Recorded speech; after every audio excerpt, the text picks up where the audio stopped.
Bonjour les amis Verseau, je vais faire votre guidance générale pour le mois de mai 2024.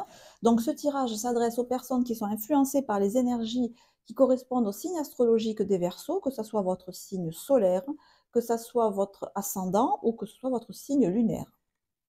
Donc on va voir pour ce mois de mai 2024, pour les personnes influencées par le signe du Verseau, quelles sont les énergies qui vont être les vôtres pendant les jours à venir. Donc les énergies qui vont être sur vous, les énergies que vous allez rencontrer sur votre chemin, comment cela va évoluer.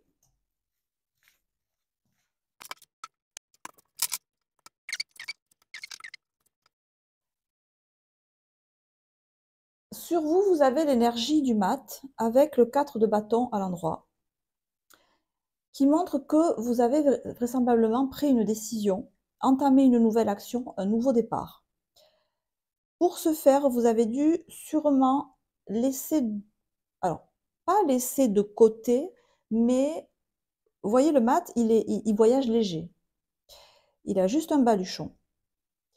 Vous vous êtes recentré sur l'essentiel en fait. 4 de bâton indique que peut-être vous avez dit voilà, maintenant le plus important, c'est mon équilibre, ma santé physique, c'est ma santé. Je vais privilégier ma santé quoi qu'il arrive. Peut-être vous vous êtes dit maintenant, ce qui va me motiver, mon but, ça va être d'obtenir tel contrat de travail. Mon but, ça va être d'obtenir telle qualification. Vous voyez, il y a une idée de partir avec vraiment un objectif précis en tête et du coup de faire de la place pour tout ce qui n'est pas dans la direction qui vous amène vers l'objectif que vous vous êtes fixé. Il y a un travail, j'entends un travail d'épuration pour aller vers une activité. Vous dites, voilà, celle-là, je vais m'y tenir. J'ai fait de la place, j'ai abandonné, j'ai laissé tout ce qui n'était pas super important, parce que maintenant, ce que je veux, c'est ça.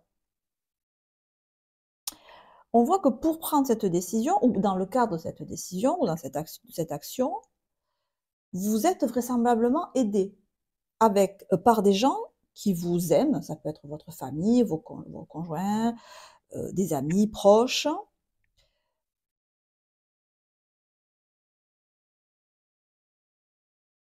Vous n'agissez pas seul. Dans cette action, alors même si le mat, il est seul, c'est vrai, je suis d'accord, il y a quand même une idée que vous êtes aidé. Et si vous n'êtes pas aidé par quelqu'un d'humain, j'allais dire, vous êtes aidé, vous êtes aimé, c'est un lapsus révélateur, vous êtes aimé et aidé peut-être par le divin, par Dieu, peut-être que vous avez la foi, voilà, et que c'est cette foi qui vous permet d'accepter l'étoile à l'envers, d'accepter un délai. On a quand même l'étoile à l'envers, on a l'ermite à l'envers, qui nous indique il y a une notion de temps, de timing. Vous avez conscience qu'il faut attendre. Alors, je pense qu'en bon verso, vous n'aimez pas l'attente. Et vous êtes assez impatient, parce que l'étoile inversée nous montre qu'on se force à attendre. Mais on est aidé à se forcer à attendre. Une aide pleine d'amour, de compassion, vous aide à supporter l'attente qu'il y a dans la situation que vous vivez actuellement, puisqu'on a la roue de fortune inversée, avec la force en face de vous, qui nous montre que pour l'instant, la porte devant laquelle vous attendez ne s'ouvre pas. Pour l'instant, l'opportunité que vous attendez, elle n'arrive pas. Et vous avez quelque part, alors on va recouvrir ça, parce que j'ai l'impression que vous dites, mais est-ce que ça va s'ouvrir un jour, hein? L'ermite inversé nous dit, mais déjà l'ermite à l'endroit, il va pas vite, il est besogneux, il est austère, mais à l'envers, c'est qu'on se dit, mais ça va jamais arriver. La porte, elle va jamais s'ouvrir. La roue, elle va jamais tourner en ma faveur. Mais non, en fait. Alors, vous êtes aidé, vous êtes accompagné dans cette patience nécessaire, dans ce temps où les choses ne se passent pas comme vous voulez, on vous explique quelque part pourquoi vous devez attendre, pourquoi ça ne se passe pas comme vous voulez, parce que vous n'êtes pas prêt, parce que l'empereur inversé regarde le pape à l'endroit, parce que pour l'instant, vous n'êtes pas prêt, vous n'êtes pas empereur à l'endroit. Alors, si on est dans une idée de formation, par exemple, que vous visez un emploi particulier, ben, vous devez attendre parce que pour l'instant, vous n'êtes pas prêt, vous n'avez pas les qualifications nécessaires pour avoir ce poste. Émotionnellement, vous n'avez pas encore la maturité, c'est ce que ça nous dit là, hein, parce que 4 et 5, ça fait 9, on retombe sur le... Vous n'avez pas la maturité nécessaire peut-être pour avoir la position que vous enviez. Parce qu'on voit que cette position que vous enviez, elle nécessite une grande maîtrise de soi. Elle nécessite d'encaisser des chocs. Elle nécessite d'avoir une grande ouverture d'esprit, une grande connaissance, beaucoup de recul. Et pour l'instant, cette chose-là, vous ne l'avez pas. Alors, il y a un peu d'immaturité chez vous. Il y a un côté ici qui transparaît de commencer plein d'activités et de ne pas les finir, ou de commencer plein de choses en même temps, et donc du coup, c'est humainement impossible de tout finir, parce que vous êtes un être humain et que des fois, il faut dormir, par exemple. Ben ça a l'air de vous gêner, cet aspect-là.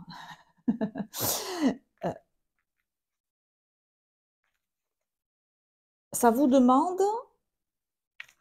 pour arriver à ce que vous voulez, vous avez déjà fait le premier pas. Ou du moins, le pas que vous avez fait là, il est dans la bonne direction. Il est vers 4 de bâton. Vous voyez, 4 de bâton, empereur. Vous avez fait un premier pas vers la stabilité, vers la régularité, vers la discipline, peut-être, vers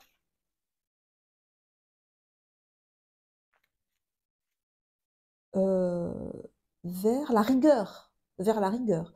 Peut-être vous avez fait un premier pas vers la rigueur, mais ce premier pas, vous l'avez fait avec le maths. Et le maths, il le fait par désespoir. Il le fait parce qu'il n'a plus rien à perdre, le maths. Alors ce qu'on attend de vous, c'est un empereur, c'est-à-dire quelqu'un qui y est et qui y reste, qui va rester assis pendant des heures peut-être, qui va rester concentré sur son travail pendant très longtemps sans bouger. Voilà, et ça encore, vous l'avez pas. Il y a une idée de maturité que vous n'avez pas encore acquise, mais que vous êtes en chemin pour acquérir. On vous aide à l'acquérir, mais pour l'instant, vous ne l'avez pas et ça vous demande du travail, ça vous demande de l'abnégation, ça vous demande de l'ermite inversé, ça vous demande de faire fi des apparences et de vous concentrer vraiment sur l'essentiel, encore une fois, de laisser de côté tout le superflu. Voilà, peut-être qu'il y a un moment où on vous dit, là, si tu veux vraiment arriver à ce que tu veux, il va falloir quelque part que tu te fiches des apparences, que tu laisses complètement tomber les apparences pour te recentrer vraiment sur l'ermite, ben, l'étude, par exemple. Il y a peut-être là effectivement un travail à faire, hein, un travail des études, une formation qui vous demande vraiment d'aller voir le pape, c'est-à-dire d'aller voir, de suivre des cours peut-être, d'aller voir des personnes qui vous forment, de les écouter et de faire ce qu'elles vous disent. Et il y a une phase d'apprentissage là, soit d'apprentissage avec quelqu'un d'autre, soit vous-même, un apprentissage avec vous-même en termes de rigueur, en termes de discipline. Encore une fois, j'ai une idée de discipline. Alors, on va demander quand même cet ermite.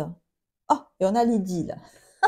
Alors, c'est sûr que si vous avez la tête à la romance, le côté ermite besogneux, ça ne va pas le faire. Ben, l'idylle, c'est la romance. Alors, si vous êtes amoureux et que vous devez travailler, ça ne va pas faire bon ménage. Alors, effectivement, c'est renchéri là. Cet amoureux-là, effectivement, l'amoureux, c'est l'émotionnel. Hein. Si vous êtes amoureux ou amoureuse, si vous avez la tête dans les étoiles, la tête à penser au dîner romantique que vous allez faire, ou voilà, si vous avez vraiment la tête in love, on comprend que l'aspect travail, l'aspect régularité d'un travail, ça vous pèse énormément. C'est possible. Alors là, ça nous oriente un petit peu différemment, le tirage, et il se peut effectivement que vous ayez une histoire d'amour là qui vous occupe beaucoup, qui occupe beaucoup votre temps et qui absorbe un peu tout le reste. Et pourtant, votre attention est appelée sur le fait que si vous voulez que le reste de votre vie bouge, il faut vous y consacrer. Parce qu'on voit que l'aspect extérieur là, que vous avez en face, qui est certes, qui n'est pas vous, il y a quand même l'ermite qui éclaire ça. Donc cet aspect, il y a un aspect de votre vie qui vous embête, pour lequel vous n'êtes pas satisfait, un aspect qui n'évolue pas comme vous voulez. Et peut-être que vous n'avez pas la tête à ça, parce que vous avez la tête dans les étoiles et dans les beaux yeux de votre amoureux ou de votre amoureuse. Mais les cartes attirent votre attention sur le fait qu'il faudrait de temps en temps regarder autre chose que la carte de l'idylle, voilà. Alors c'est très parlant parce qu'autant vous avez les deux amoureux qui se regardent dans le blanc des yeux, et autant vous avez ici l'ermite, tout austère, tout concentré sur son travail, qui vous dit mais travaille, concentre-toi sur autre chose que la romance. Parce que si les énergies étaient vraiment propices pour vous concentrer sur votre histoire d'amour, on n'aurait pas ça à côté, on n'aurait pas l'ermite à l'envers, on n'aurait pas une situation tendue à l'extérieur, on n'aurait pas un pape inversé. Donc, l'idée ici, c'est que c'est bien beau d'être amoureux, c'est très bien, bravo, on vous félicite, mais ça ne suffira pas à votre bonheur, en gros. Même si vous avez rencontré le ou la partenaire idéal, même si c'est la femme de votre vie, même si vous êtes sur un nuage rose bonbon avec des paillettes qui scintillent et des licornes qui volent autour de vous, ça ne suffira pas à votre bonheur. Parce que votre bonheur, il passe par un épanouissement total de votre vie et qu'il y a un aspect de votre vie qui est vraisemblablement lié au travail, aux études, à prendre soin peut-être de votre hygiène de vie, de votre santé physique, et vous devez vous consacrer à ça pour avoir la plénitude.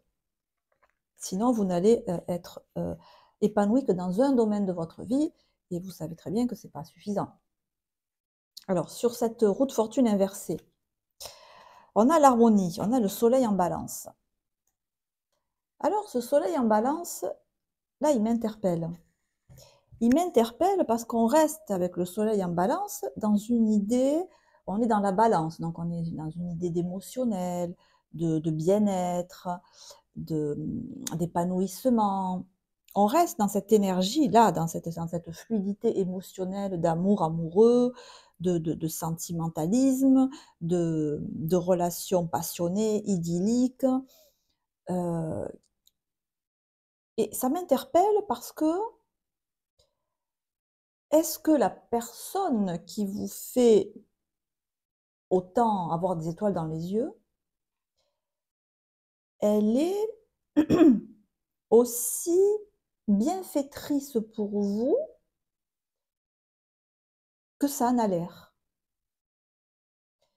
C'est une très belle carte, hein, je ne dis pas le contraire, hein, le soleil en balance, c'est très beau, c'est l'équilibre, c'est la beauté, c'est l'élégance, c'est l'art, c'est la recherche artistique, mais vous voyez, coincé entre un ermite à l'envers et une force,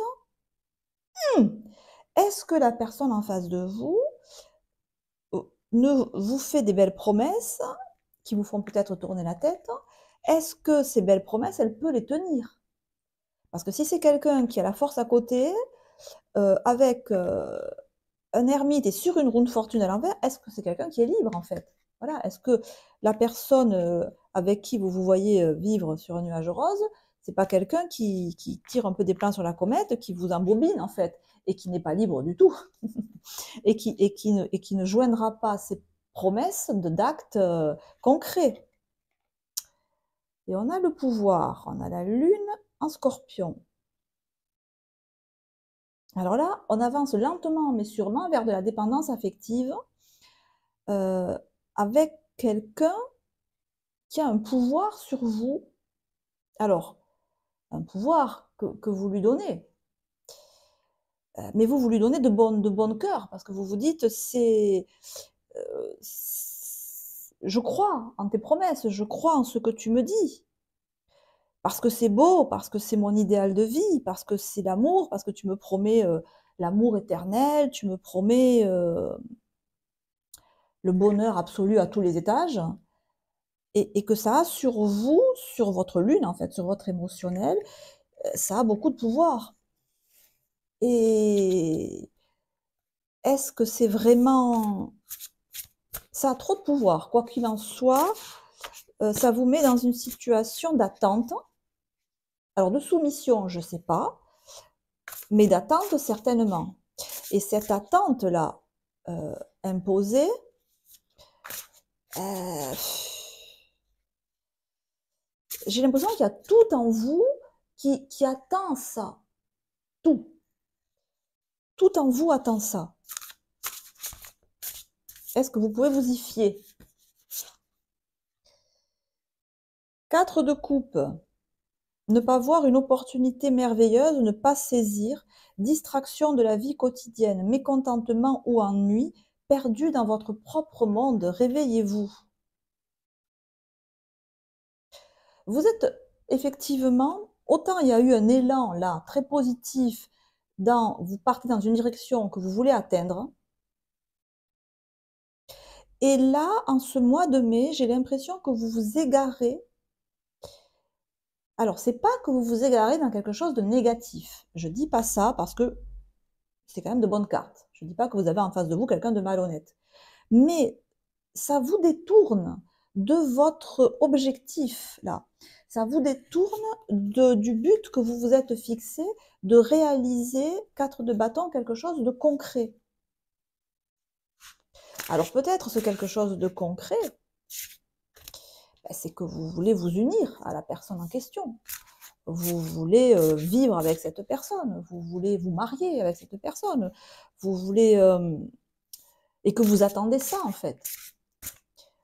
Mais vous voyez bien que vous attendez tout de l'autre, là. Tout. Et alors, vous attendez tout de l'autre. Avec cette ermite inversée, probablement qu'au mois de mai, vous n'aurez pas encore de concrétisation sur ce que vous voulez. Et on a la justice. En face de vous, on a la justice. Écoutez, je ne dis pas qu'en face de vous, vous avez quelqu'un de malhonnête. Ce qui est dérangeant, c'est que ça vous détourne de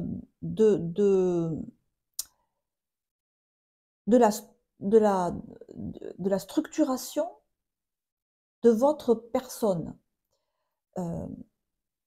Les cartes vous invitent peut-être à aller dans cette relation qui a l'air très belle et très porteuse et pleine d'amour et d'espérance, même si la personne en face de vous a un pouvoir sur vous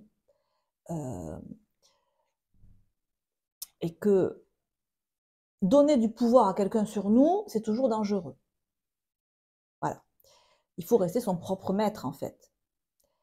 Après, on ne vit pas tout seul sur une montagne, je suis d'accord, hein, on est des êtres en relation. Mais le tirage, là, ne met pas spécialement en garde sur la personne que vous avez en face de vous, ça va, c'est safe. Mais par contre, ce que ça dit très bien, c'est que ça vous détourne, ça vous distrait de quelque chose que vous devez faire pour vous, dans votre travail, peut-être, dans votre hygiène de vie, peut-être, dans la structuration de votre personnalité, sûrement, et vous devez travailler là-dessus. Voilà, c'est le conseil des cartes de ne pas... Vous voyez, ce tirage, ça serait une balance, en fait, d'accord? Et là, la balance, elle est clairement de l'autre côté. Elle est clairement sur votre relationnel. Donc, le conseil, c'est de rétablir la balance sans pour autant faire fi d'une relation qui a l'air belle par ailleurs, mais en continuant à donner plus de poids à ce qui vous est propre, ce qui est indépendant de cette relation, et parce qu'on voit que vous avez besoin d'acquérir une hygiène de vie, une hygiène de travail, une structure intérieure, une force intérieure, vous devez être empereur, pardon, vous devrez être empereur, vous devez être l'empereur dans votre royaume. Pour l'instant, vous ne l'êtes pas, donc c'est bien beau de trouver un partenaire, c'est très bien, un ou une partenaire, que ça ne vous empêche pas de travailler sur votre, je sais pas moi, votre profession, vos études, encore une fois, ce qui vous structure vous-même tout seul. Voilà, pour que votre équilibre, vous l'ayez à la fois quand vous êtes seul et à la fois quand vous êtes en relation. Parce que si vous êtes équilibré que quand vous êtes en relation, il y a forcément un déséquilibre à la base. Voilà pour le conseil des cartes. Alors c'était certes un tirage général, mais qui nous a fait partir un petit peu là vers le sentimental.